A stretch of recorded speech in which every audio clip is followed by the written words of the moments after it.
rumors of a new threat have arisen within the kingdom's borders, of feral nightmare creatures that walk upright as men, but hunt and howl as wolves. Worgen, the greatest threat to the Gilnean people.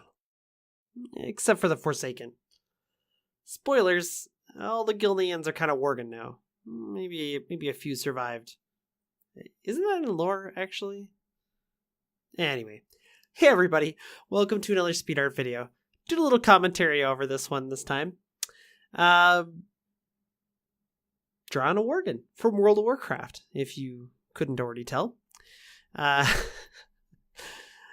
used to actually be a really big World of Warcraft player back in the day, and I've since stopped. Actually, I stopped because I started doing Twitch streams, and I didn't have time to play World of Warcraft, and I didn't really want to stream World of Warcraft because I didn't really do anything in World of Warcraft other than roleplay. Which, actually, the person who commissioned this Worgen is a friend of mine who I met through roleplaying, and they're still a good friend of mine, actually, today. But I'm doing this Worgen in graphite and a little bit of charcoal for the darker areas such around the nose, and later on you'll see in the eye I do a little bit of charcoal as well. Just enough to kind of give that darker edge without it becoming too glossy, which is kind of one of the issues when you do graphite. But I really like how this one came out, and it came out pretty good.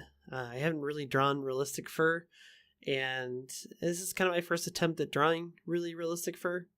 I had done simpler styles of fur before and other, like, anthropomorphic animal characters, aka furries. The shame of my life for drawing furries. Let's not talk about that again. So anyway, it came out really good. I actually really enjoyed doing this one. And I'm really happy I could do this for my friend. Her and we've known each other for a number of years now. We met in World of Warcraft, and interestingly enough, a lot of my quote-unquote online friends I've met through World of Warcraft, and we're still friends today, 5-6 years later, sometimes in some cases even longer, and a few of them I've even met in real life. Although I feel like the concept of online friends is kind of a silly thing nowadays, kind of as if it's somehow invalidating that they're a friend, like, oh, they're your online friend. Yeah, like that somehow means they care less about you, or you don't mean as much to them, or you don't care as much about them, or something like that. I really feel it's actually kind of silly because a lot of my best friends I've never met, and I know we care about each other. And when I had some issues in December, people reached out to me and tried to find me and figure out what was happening when they couldn't get a hold of me. And I wasn't able to get a hold of them, so no one could know what was going on. And I really learned that people, even if far away, still really care about you. I remember when I was younger, it was always kind of this thing where you're not supposed to tell strangers anything about you, and nobody really cares about you online, and everyone's just trying to scam you online, and that's not really the case. Not anymore. The concept of online friends is less that they're online friends, it's just that they're friends. I think it's kind of silly that people still kind of invalidate the idea of, like, your friends being online not as good as your real life friends. Yeah, sure, they can't hug you in real life, but they're still important. And they still matter to you, and that's the important part. The connection that you create between a person. When we voice chat with people, at least I do. Maybe not everyone does, but I have a very strong internet connection with a lot of people, and I always have, even since I was very young. Even, I would say, almost 20 years ago. Oh no, I'm really admitting how old I am now. That's not a good thing. But yes, 20 years ago online, I was forming connections with friends, and I don't know any of those people anymore, but I definitely stay in touch with my friends that I meet online nowadays, at least the people that are worthwhile, because not everyone is worthwhile. But I used to play a lot of World of Warcraft, and in World of Warcraft, I used to do a lot of role-playing. And if you're familiar with role-playing, it's kind of assuming the role of a character and playing out that life and their reactions to whatever scenario is happening. And I used to do that pretty excessively in World of Warcraft. In fact, it's all I did. But I really enjoyed my time with that, and it was actually something I really loved doing, and I actually, to this day, I kind of miss it. When I started doing more Twitch stuff, though, it took me away from World of Warcraft, and eventually I found that I wasn't really enjoying my time in World of Warcraft. I enjoyed role-playing, but I wanted to do more stuff like Twitch streams. And World of Warcraft just wasn't, you couldn't role-play Twitch streams very well, roleplay on Twitch streams. It wasn't like a really viable thing that I could figure out. So I just kind of played other games like Reign of Kings, which, if you've never heard of that game, it's kind of a crappy indie title, and I wouldn't recommend buying it now because there's not a lot of people that play it anymore. But it had a really thriving role-playing community, actually using microphones instead of text chat, which is how you roleplay in World of Warcraft. And that was actually really fun, and I enjoyed role-playing in that, and we had actually some funny stories, but they never quite got into the engagement or the level that you would get in World of Warcraft, where you could be telling a story for months.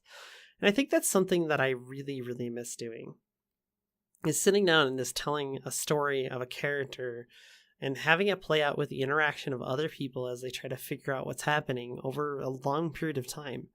It was really engaging, and I used to run a guild in World of Warcraft, and it allowed me to tell those stories in more elaborate fashions, involving more people who wanted to get involved with what those stories and what was happening, or what was going on in those stories. And I kind of miss it, but at the same time, it just took up so much of my time that, well, I'd much rather do Twitch streaming, to be honest. It was a fun adventure, and I really cherish the friendships I have, and all my friends from World of Warcraft that I still talk to are still very good friends of mine. But World of Warcraft wasn't making me money, and wasn't giving me opportunities for growth and experience. In fact, World of Warcraft kind of hindered me in my social experiences. Even though one may think that playing World of Warcraft versus me streaming on Twitch, how is that much different?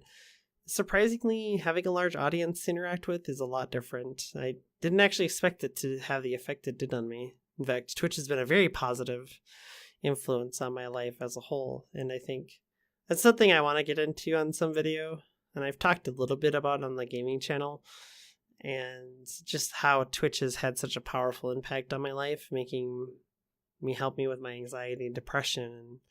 And maybe someday I'll tell that story in detail, but I used to, like I said, I used to run a guild in World of Warcraft, actually, and when I started Twitch streaming, a lot of people were kind of sad because I didn't have time for the guild anymore, and to this day, there are some people who still say, oh, I miss the old guild, and I feel that, and I relate to them. I think that's why I still miss World of Warcraft, is I miss those connections with those people in that kind of everyday role-playing kind of style, where we were sharing a story together. Even though we still play games and stuff, it's just not quite the same. It doesn't quite mix up the same. So maybe someday we'll figure out something that we can do all together that works out better. Maybe GTA 5 role-playing. Or Ark roleplay. I'm kidding. I'm never going to play Ark. Don't get your hopes up. I'm sorry. If I just made somebody feel like they were like, oh my god, let's go to play Ark. Nope. I lied. I'm sorry. I'm not going to actually play Ark. Well, I did really enjoy this drawing, and the commissioner really enjoyed it as well. It took me about a year to get to this commission, and this is actually the last one I kind of needed to catch up with. So I opened up for a couple more commissions, and they got filled immediately. And I was really surprised and also thankful for that. I might have a slot open again if somebody is interested in something from me. It's an $80 commission for something like this, and then my rates vary for stippling and other things. But all you have to do is reach out to me on social media or by email. I'm available all sorts of different ways, and you can always poke me on Twitch too, which is where I do all the recordings for all of my drawings. Twitch.tv/AlyssaFiway. I usually stream around 7 p.m. So you can always find me on there most nights. Some nights I take off. Some days I don't usually stream. Sometimes the weekends I take off. Sometimes I don't. Just depends on my mood. Anyway. I hope you all enjoyed this drawing. I very much enjoyed the process of making it. And yeah, I guess we'll see you all next time.